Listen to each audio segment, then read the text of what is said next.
Será que alguma vez você já chegou do culto, depois de ter dado uma palavra forte, uma palavra emocionante ou cuidado de alguém, só chegou em casa, sentou no chão, tirou o sapato e deu aquela vontade enorme de chorar? Deu vontade de parar, deu vontade de se isolar, deu vontade de dizer não quero mais. Talvez começado a chorar sem motivo nenhum, mesmo tendo dado conta de tudo lá na igreja. Talvez você aconselhou, você pregou, você louvou, você orou. Dar conta de tudo nunca é comemorado, querida.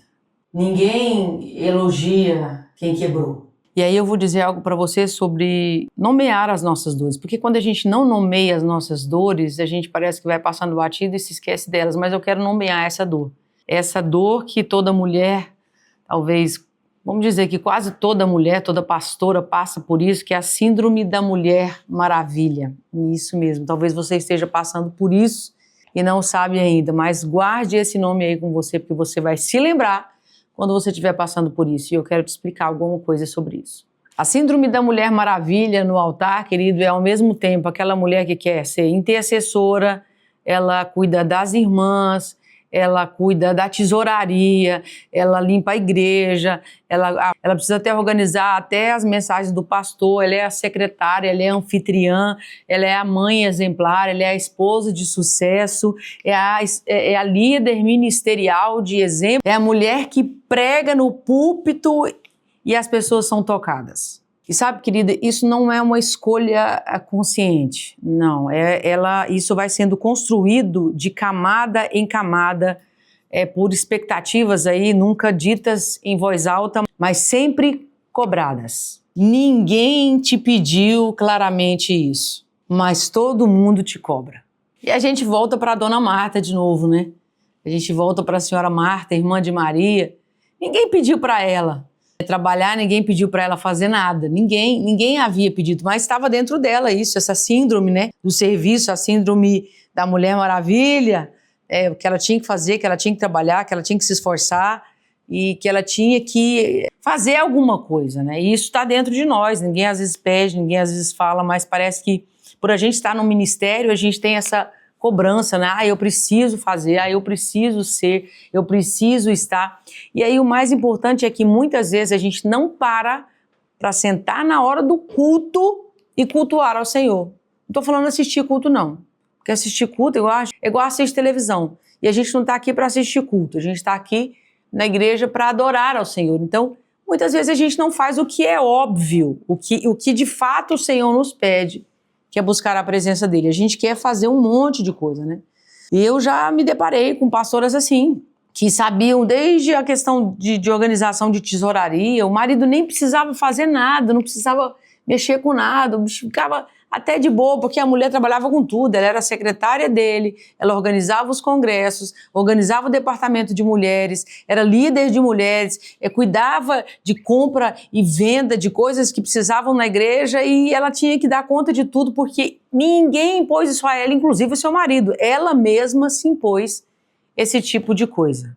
E sabe, Jesus não elogia esse esforço desenfreado de Marta, Jesus elogia Maria, porque ela de fato escolheu a boa parte e essa não lhe seria tirada. E aí a gente acaba pegando Provérbios 31 e a gente faz de Provérbios 31 um checklist de produtividade. A mulher de Provérbios 31, a mulher lá, ela faz isso, ela faz aquilo e parece que a gente vai ticando, ela faz isso, ela é assim, ela é assim, ela é aquilo lá. E a gente se esquece que aquilo ali foi uma mãe falando para o filho como uma esposa deveria ser. E a gente às vezes tenta alcançar aquela figura daquela mulher, mas aquela mulher é uma representatividade do que a gente precisa aprender, mas a gente não vai alcançar talvez todos aqueles requisitos que aquela mulher tem. E se a gente ainda forçar algumas coisas na nossa vida, que para ser alguma coisa que talvez a gente não seja chamada para fazer, isso vai acabar nos machucando, isso vai acabar nos trazendo doenças emocionais seríssimas, né? E isso é, de fato, para mim, um sequestro de sentido. A igreja, ela, por vários anos, ela ensina que servir sem parar é sinônimo de espiritualidade e que talvez descansar é fraqueza. né? E isso de fato precisa ser corrigido, irmãos. Eu me lembro agora da última vez que eu fui tirar férias. Na verdade, a primeira vez que eu tirei férias depois de 2 anos, né? Porque eu achava que eu era imparável, tá? Eu também achei que era imparável. Eu achei que eu não precisava de férias, mas eu Amanda, me vi esgotada ao ponto de chegar para o meu esposo e dizer, olha, ou a gente tira férias ou eu vou me sucumbir de cansaço e algumas doenças emocionais já estavam despontando aí na minha vida, né?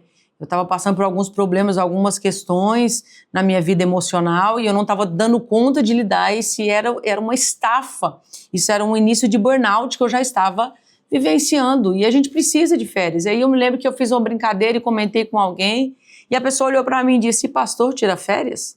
Queridos, isso sempre foi algo travestido de verdade que ficou arraigado aí no ministério pastoral. E isso não é verdade. O pastor precisa sim de férias. A esposa do pastor precisa sim de férias. Porque muitas vezes, querida, a gente, prestando atenção, é como se a identidade se fundisse aí a função, né? E eu quero explicar rapidamente um conceito da logoterapia, que é a abordagem que eu trabalho na clínica. Sou psicóloga clínica, né? Então eu trabalho, ela vai dizer que o sentido ele não vem de acumular tarefas, ele vem de responder com autenticidade ao que a vida lhe pede.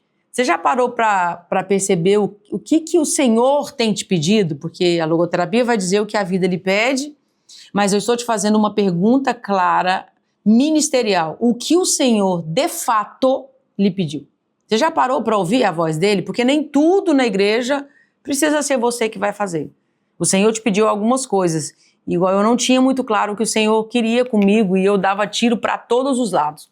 Até compreender que eu fui chamada para o ensino.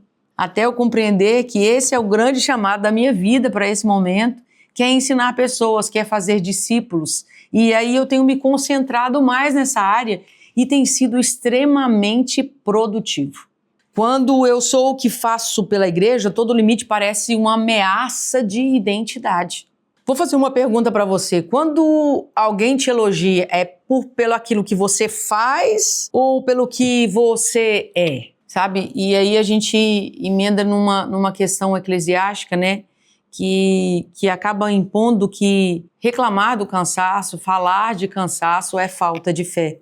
Parece que a gente está tendo pouca espiritualidade quando a gente está cansado, né? Eu já ouvi isso muitas vezes, né? Eu dizer, nossa, eu estou tão cansada depois de um congresso, depois de uma batalha, depois de trabalhar tanto, né? E a pessoa dizer para mim, mas pastora, o nosso descanso não é aqui. Se até Deus, quando Ele criou o mundo, Ele institui a guardar, a descansar, quem somos nós, Jesus? Deus, quando vai institucionalizar algumas leis ao povo dele, Ele vai exigir que o povo dele descanse no último dia. E aí, isso foi deixado para nós, queridos. Está na Bíblia, nós precisamos exercer isso. O Senhor vai dizer que nós precisamos de um tempo de descanso para a gente não pifar. A gente também tem muito medo de julgamento, né? A gente tem muito essa questão de medo de julgar, medo do que vão falar, medo do que vão pensar, né?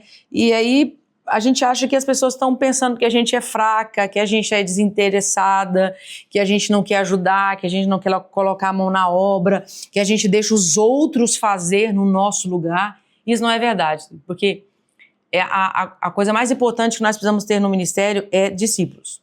Porque a gente não vai conseguir atingir todas as áreas. Eu não vou conseguir discipular e ensinar como eu gosto e como eu sei que eu fui chamada, se eu estiver exercendo algumas outras coisas. Então, por que não delego? Por que eu não dou o departamento de mulheres para alguém que conseguiria fazer talvez até melhor do que eu? Por que a gente não delega outras coisas? As visitas, por que você não delega as visitas e quando for alguma coisa que o pastor e a pastora precisarem estar presente, você vai. E não fique achando que você é insubstituível, porque tem gente que faz melhor do que você. Isso mesmo, tem gente preparada aí. E se não estiver preparado, prepara você, é só você discipular, é só você treinar, é só você ensinar. Talvez o que está faltando no teu ministério, querida, de fato, é saber ensinar as pessoas a fazerem. Muitas vezes, essas mulheres que só servem, a autoestima delas está atrelada a isso, sabia? E se elas não estão fazendo nada, elas têm problema com baixa autoestima. Mas A gente precisa entender que eu não sou aquilo que eu faço. Eu sou aquilo que eu sou. Quem eu sou, né? Quem eu sou sem estar fazendo alguma coisa, né? E às vezes, uma outra coisa que eu percebo muito é que muitas mulheres, quando estão com problemas em alguma das áreas, né? Por exemplo, a pastora está com um problema em casa. Aí ela enfia a cabeça ali no serviço, não tira folga e faz tudo. E isso acaba atrapalhando família, atrapalha a vida emocional dela, atrapalha a vida espiritual dela também, porque ela de fato está fazendo algo que ela não foi chamada para fazer. E a gente precisa resolver os nossos problemas, vamos resolver os problemas em casa. A igreja não é lugar de você abraçar as coisas para fugir dos seus problemas, não, querido. A igreja vai muito mais além do que isso, a gente faz por amor. Mas quando a gente faz por amor aquilo que o Senhor nos chamou para fazer, a igreja expande, a igreja cresce, os departamentos crescem. Por quê? Porque a gente está fazendo a coisa certa, no momento certo, na hora certa, ensinando pessoas e delegando para pessoas. E eu vou te ensinar como, de fato, quebrar esse ciclo aí na sua vida. Você precisa aprender a quebrar esse ciclo que tem te matado, tem colocado você aí com princípios de burnout, ansiedade e outras questões. Então eu vou ensinar, fica aí com a gente até o final, que eu vou te ensinar agora como você lidar com isso. A primeira coisa é você reconhecer, né? Você precisa reconhecer, nomear a carga sem minimizar. Então, assim, estou fazendo errado. Peguei trem demais, peguei coisa demais, né? Não estou dando conta, não vou conseguir. Então, reconhece que você não consegue. A melhor coisa do mundo é a gente reconhecer. E aí, o quanto antes que você aí chega até o final do ano, mas estamos no meio do ano, pastora Amanda, vamos esperar para dar posse. Não, arruma ali e fala com o seu marido, ó, não estou dando conta disso. Eu cheguei para o meu marido, tem 1 mês e meio, disse para ele, ó, não dou conta disso, disso e disso. Quero fazer isso, porque o Senhor me chamou para isso. Tranquilo, nós conversamos sobre isso e está tudo bem. E não tem problema eu demonstrar as minhas fraquezas, as minhas debilidades, as minhas fragilidades. É melhor eu fazer bem feito aquilo para que eu fui chamado do que abraçar algumas coisas que eu não vou conseguir e ainda vou atrapalhar a obra. Segundo, eu preciso entender, separar o que é chamado do que é herança cultural. Eu aprendi que pastor é assim. Gente, uma coisa que eu ouvi tanto na minha vida, eu até tampei o ouvido para parar de ouvir, que era assim, nossa, o ministério é tão sofrido, é tão doído. E aí você vai procurar saber a vida dessa pessoa, ela deu a vida ali para um monte de coisa que talvez ela nem tenha sido chamada, e aí acabou que ela deixou a família de lado, ela deixou o marido de lado, ela deixou aquilo que de fato Deus tinha chamado ela de lado, e é por isso que muita gente reclama, fala, o ministério é difícil, o ministério é sofrido, o ministério é dores, o ministério é luta. Eu não estou dizendo que também não é, tá? Ministério, servir ao Senhor é guerra, servir ao Senhor é luta. Mas eu pego algumas para mim, porque isso é uma herança cultural, né? De que o pastor e a pastora precisam dar conta de tudo dentro da igreja, e isso não é verdade. Outra coisa que nós precisamos aprender é usar os limites. Limite não é parede contra a igreja, ela é de fato uma cerca que protege o que Deus confiou primeiro a você. Sua família, sua saúde, seu chamado pessoal. Isso é você impor limites e proteger você mesmo, proteger sua família, proteger sua casa, proteger sua saúde emocional, não só a sua saúde física. E por último, reorganizar. Delegar, querida, é bíblico. Delegar é bíblico e não é fraqueza. Já falei disso aqui, vou repetir de novo. Lembra de Jetro, sogro de Moisés? Moisés estava sofrendo porque estava sozinho cuidando daquele povo todinho. Ele já dava para bilolar a cabeça e pedir para Deus, me tira desse lugar aqui, pelo amor de Deus. Só que Jetro vem com um conselho, diz para ele, menino, para de atender sozinho, arruma uma galera para te ajudar. E da mesma forma eu vou dizer para você, na sua igreja tem gente que pode te ajudar e é você que não quer delegar. Então, a partir de hoje, né, hoje, já começa a fazer uma lista de pessoas que podem te auxiliar. Mas não estão preparados. Prepare elas, ajude elas, forme essas pessoas e deixe elas cuidarem. Não bota a mão, não. tá? Deixa lá e confia, não fica querendo pegar de volta não, deixa lá, confia, faça como Moisés e você vai ver que a sua vida e o seu ministério vão mudar. Você não foi chamada para carregar a igreja inteira nos seus ombros sozinho, você foi chamada para andar ao lado da igreja, querido. Você foi chamada para estar ali do lado da igreja, caminhando com ela para o céu e não carregar ela nas suas costas sozinha, né? Isso só a tal da Mulher Maravilha lá que consegue carregar um tanto de trem nas costas e brigar. A gente não é ela. É só no filme mesmo que ela faz aquele tanto de trem. A gente não consegue. E aí eu convido você, nesse vídeo, a fazer como Maria. Faça como Maria, escolha a boa parte. Combinado?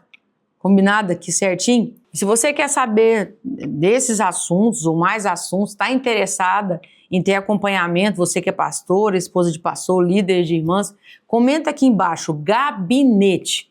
E eu vou te explicar mais sobre o gabinete pastoral para mulheres, um lugar de aconchego, um lugar para você, mulher, respirar, ser ensinada, ser ajudada, ser auxiliada, ser escutada. Então comenta aqui embaixo, gabinete, que eu vou conversar com você.